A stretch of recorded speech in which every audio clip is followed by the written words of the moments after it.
देखो भाई, आज हम बात करेंगे BPH के बारे में, ठीक है ना। डिसीज ऑफ यूरिनरी ट्रैक्ट के अंदर आएगी ये बीमारी।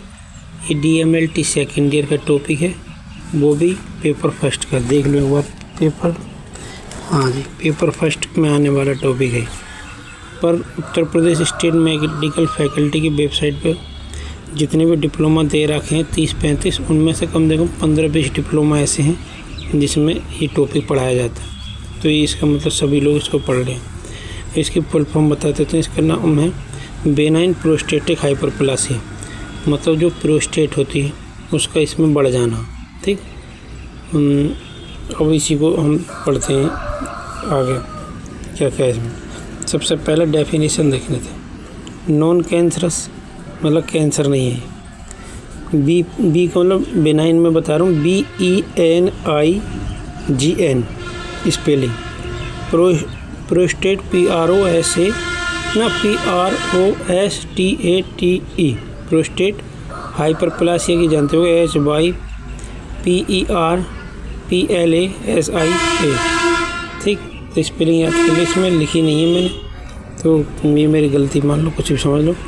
तो बिनाइन इसके नाम में शुरू में बिनाइन है, तो इससे समझ जाओ कि कम खतरा वाली बात है। कैंसर दो टाइप के रहते हैं, एक बिनाइन एक मैलिग्नेंट। अगर मैलिग्नेंट टाइप में है तो खतरा वाली बात है, बिनाइन है तो मतलब कोई दिक्कत ना है, खतरा वाली बात नहीं होगी। तो इसीलिए यहाँ पर जो खतरा वाली बात नहीं, तो यहाँ पर है नॉन कैंसरस। एनलार्जमेंट बढ़ जाना ऑफ प्रोस्टेट ग्लैंड, प्रोस्टेट ग्रंथि का बिना कैंसर टाइप के बढ़ जाना क्या है, BPH कहलाएगा, समझ लो। Typically seen in older men, ये खासकर किस में दिखाई देता है, बुढ़े लोगों में, खासकर 40 नहीं 60 65 70 ऐसी उम्र की में ज़्यादा दिखाई देता। मैंने पहले बता चुका हूँ, मैं अल्ट्रासाउंड करता हूँ, और तुम देखनी चाहो कि प्रोस्टेट कैसे दिखाई देती है अल्ट्रासाउंड की मशीन में, तो ये BPH की मैंने वीडियो बना रखी है, देखना चाहो देख सकते हो। और आज तक किसी ने ना देखी है और जानते हो कि कैसी दिखाई देती है तो कोई बात ही नहीं, ठीक। Most common disorder affecting man, ये मोस्ट कॉमन क्या है, डिसऑर्डर है जो प्रभावित करता है किसको, मैन को, आफ्टर एज ऑफ 50 ईयर, 50 साल की उम्र के बाद। ये बात सच है। मैं अल्ट्रासाउंड करता हूँ तो मैं देखता हूँ कि जो 50 साल से उम्र के जो बुढ़े लोग आते हैं उनकी एक तो प्रोस्टेट बड़ी हुई, और एक उनके यूरिनरी ब्लैडर की वाल थिक रहती है, जिसको सिस्टाइटिस बोलते हैं, या फिर UTI यूरिनरी ट्रैक्ट इन्फेक्शन भी बोल सकते हैं। और एक गुर्दों में गांठ, किडनी में सिस्ट बन जाती है, पानी के पाउच टाइप के रहते हैं, कभी कभी पॉलीसिस्टिक भी हो जाती हैं, मतलब बहुत सारी गांठें भी बन जाती है गुर्दों में। ये 3 बीमारी मैंने बहुत ज़्यादा देखी हैं बुढ़े लोगों में। अब आगे 80 से 90% cases over 80 years of age. 80 से 90% केस जो हैं ये 80 साल की उम्र के लोगों में ज़्यादा दिखाई देते हैं, ये 80 साल से ऊपर वालों। Prostate gland position just below the bladder, ये क्या है, पेशाब की थैली के जस्ट नीचे रहती है। हिंदी इंग्लिश में बोले तो यूरिनरी ब्लैडर के जस्ट बिलो मतलब नीचे, ठीक। अगर सराउंडिंग यूरेथ्रा के चारों ओर रहती है, ठीक। फंक्शन देख लो इसके 20 से 30% प्रोडक्शन करती है सेमाइनल फ्लूइड का, जो सीमेन बनाने में हेल्प करती है। विच नोरिश, जो क्या करती है, पोषण देती है। एंड ट्रांसपोर्ट का काम करते हैं किसको, स्पर्म को। ड्यूरिंग इजेक्शन, जब इंटरकोर्स वगैरह करते हैं और स्पर्म सीमेन बाहर निकलता है तो उस टाइम पे ये मदद करते हैं किसको, स्पर्म को, खाने पीने को कुछ पोषण प्रदान करती है और उन्हें बाहर निकलने में क्या हेल्प करती है। कोजिज, इसके कारण क्या क्या है, एक तो एजिंग है, 50 से ज़्यादा होगी तो फिर BPH हो जाएगी। डिक्रीजिंग टेस्टोस्टेरोन विद एज के साथ साथ जो हमारी मर्दानगी कह सकते हैं, हिंदी में बता रहा हूँ प्योर, ये टेस्टोस्टेरोन का जो लेवल है तो वो क्या है, घटेगा, जिसकी वजह से प्रोस्टेट बढ़ेगी। इंक्रीजिंग डाईहाइड्रोटेस्टोस्टेरोन हार्मोन, जो हमारा टेस्टोस्टेरोन हार्मोन है, जब भी बॉडी में बहुत ज़्यादा मात्रा में होता है तो ये हमारी बॉडी इसको खुद ही टेस्टोस्टेरोन को डाईहाइड्रोटेस्टोस्टेरोन में चेंज करने लगती है, जिसकी वजह से क्या है, प्रोस्टेट बढ़ने के चांस ज़्यादा रहते हैं। और जब टेस्टोस्टेरोन डाईहाइड्रोटेस्टोस्टेरोन चेंज होता है तो इस उम्र में क्या है, मतलब बाल भी हमारे झड़ने लगते हैं। तुमने देखी आजकल 30-35 या 25-28 साल की उम्र में बाल बहुत ज़्यादा झड़ रहे हैं आजकल लड़कों के। तो उसका मेन रीज़न यही है, उनके अंदर जो है टेस्टोस्टेरोन बहुत ज़्यादा बढ़ गया, ठीक है ना। कह सकते हैं हिंदी में बताऊँ तो मर्दानगी कूट के भर चुकी है उस उम्र में। अब वो मर्दानगी अब ऐसे समझ लो ज़्यादा आएगी तो तब भी कुछ गड़बड़ होगी ना बॉडी में। इसलिए हमारी बॉडी में एक ऐसा मैकेनिज्म है जो टेस्टोस्टेरोन को डाईहाइड्रोटेस्टोस्टेरोन में चेंज करेगा, जिसकी वजह से हमारे बाल झड़ने लगेंगे। और हम सोचेंगे यार पता ना क्या होगा, फंगल इन्फेक्शन है, क्या है, मेरे बाल बहुत टूट रहे हैं, मैं क्या करूँ, ये है वो है।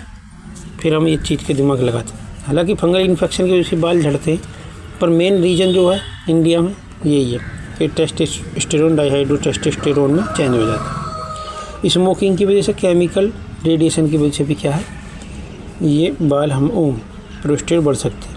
साइन एंड सिम्टम्स, तो सबसे पहले ऑब्स्ट्रक्टिव सिम्टम्स देख लें, जैसे कि hesitancy, week urine stream.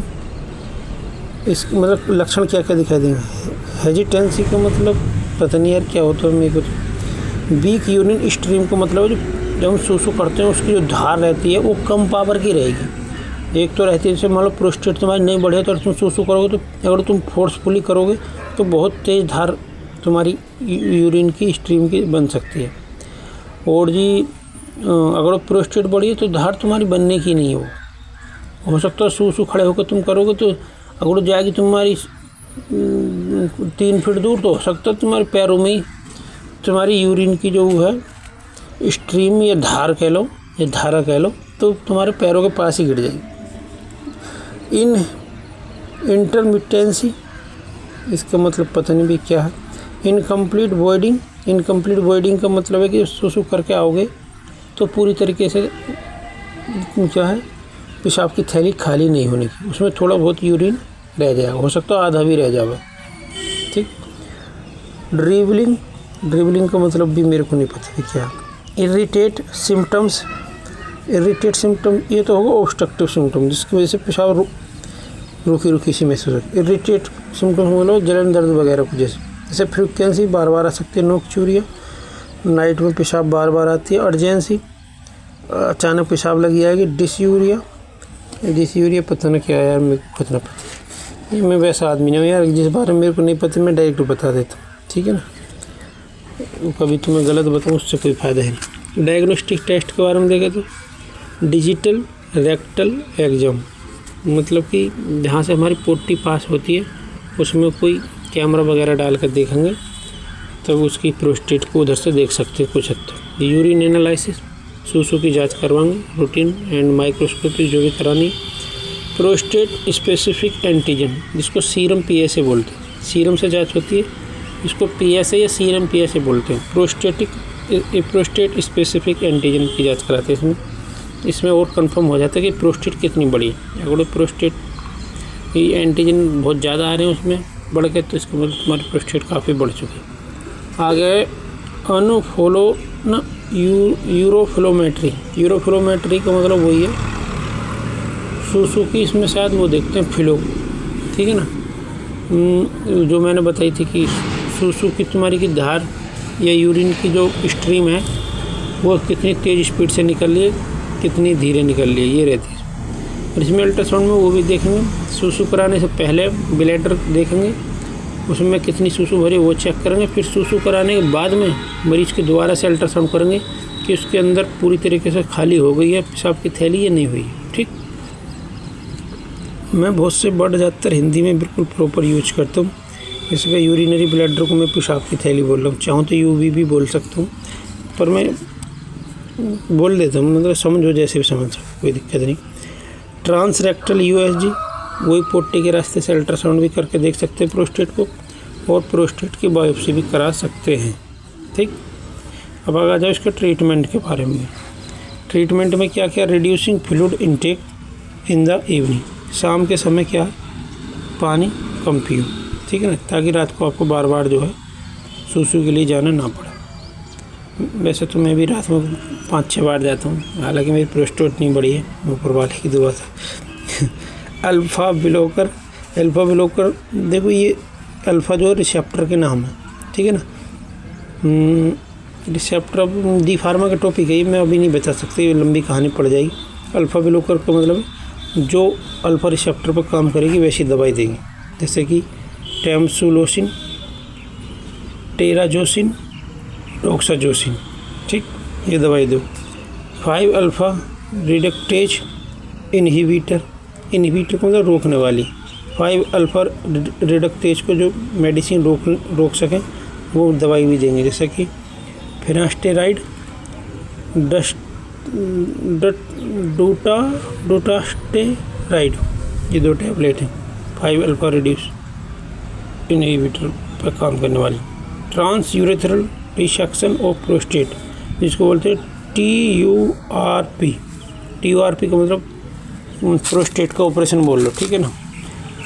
Trans urethral का मतलब यूरेथ्रा के अंदर, पेनिस के अंदर एक मशीन डाल कर प्रोस्टेट को कट कर देंगे, ठीक है ना। रिसेक्शन ऑफ प्रोस्टेट, अब आगे लिख रहा है इसमें रिसेक्टोस्कोप इज इंसर्टेड। रिसेक्टोस्कोप एक कैमरा टाइप का समझ लो या मशीन समझ लो, जो भी बोलो। इज इंसर्टेड बोलो, हिंदी में बताऊँ घुसाना या घुसेड़ देना। अब किस में को यूरेथ्रा में को इसको डालेंगे, रिसेक्टोस्कोप पेशाब के रास्ते से, थ्रू यूरेथ्रा, वो मैंने बता दी, पेनिस के थ्रू। एक्सेस प्रोस्टेट टिश्यू, जो प्रोस्टेट बढ़ गई है इज रिमूव, उसको क्या हटा देंगे। यूजिंग एन इलेक्ट्रिकल लूप, कोई बिजली का उनको सिस्टम होगा, लूप रहता है एक छल्ला टाइप का, उससे उसको कुछ कट वगैरह करते हैं, ठीक है ना। अब आ जाओ सर्जिकल मैनेजमेंट में, देखे तो ट्रीटमेंट तो ये होगी। अब सर्जिकल मैनेजमेंट में, हालांकि ये भी सर्जिकल मैनेजमेंट थी और बिल्कुल ओपन सर्जरी पे चलते हैं, क्या कहें। सुप्राप्यूबिक रिसेक्शन, मतलब जहाँ हमारी यूरिनरी ब्लैडर होती है यहीं से कट लगा के प्रोस्टेट को क्या काट के फेंक देंगे, मतलब जितना भाग बड़ा है उतना काटेंगे, ऐसे नहीं पूरी प्रोस्टेट निकाल देंगे। रेट्रोप्यूबिक रिसेक्शन ऑफ प्रोस्टेट, इसका मतलब है जो पेल्विस के पीछे की तरफ से इसको प्रोस्टेट को काटेंगे, ना कि ऊपर की तरफ से, ठीक। इसमें से सुप्रा थी, इसमें रेट्रो, इसमें पीछे की तरफ से।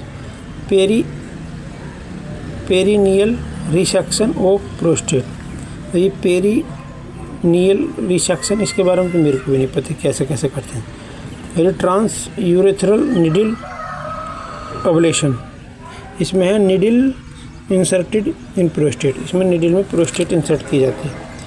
To heat and destroy excess tissue, फिर उस निडिल को हीट करेंगे, जो कि क्या है, जो एक्स्ट्रा प्रोस्टेट बढ़ गई है, ऐसा होनी चाहिए, मान लो है 20 mm की होनी चाहिए प्रोस्टेट, दिख रही 30 mm की, 10 mm एक्स्ट्रा टिश्यू बढ़ गए, उन्हें क्या डिस्ट्रॉय कर देगी निडिल गर्म होने के बाद में, एक्सेस टिश्यू, बड़े हुए tissue. Transurethral microscopic thermotherapy, इसमें क्या है जी, स्पेशल कैथेटर, इसमें स्पेशल कैथेटर डालेंगे, इंसर्ट करेंगे through the urethra through, and microwave energy is use, microwave energy use करेंगे टू हीट, उसको गर्म करेंगे कैथेटर को, एंड रेस्टोर कर देंगे एक्सेस प्रोस्टेट टिश्यू। तो इसमें क्या क्या देख लिया हमने, surgical management, treatment, diagnostic test, sign and symptom, causes, definition, ठीक। और अब आगे पढ़ेंगे कल को हाइड्रोसील। ये वीडियो करते हैं बंद, भाई मेरे चैनल को सब्सक्राइब कर दे करो यार, इतनी मेहरबानी कर दे करो।